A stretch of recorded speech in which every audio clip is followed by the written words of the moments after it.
You ask Tiger to solve. This deals with linear equations with one unknown. The final result is x equals -108. Let's solve it step by step. Group all constants on the right side of the equation.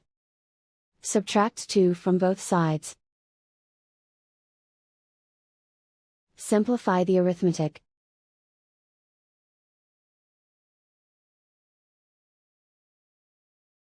Isolate the x. Multiply both sides by 6. Group like terms. Multiply the coefficients.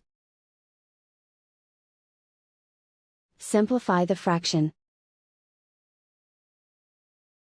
Simplify the arithmetic. And so the final result is x equals -108.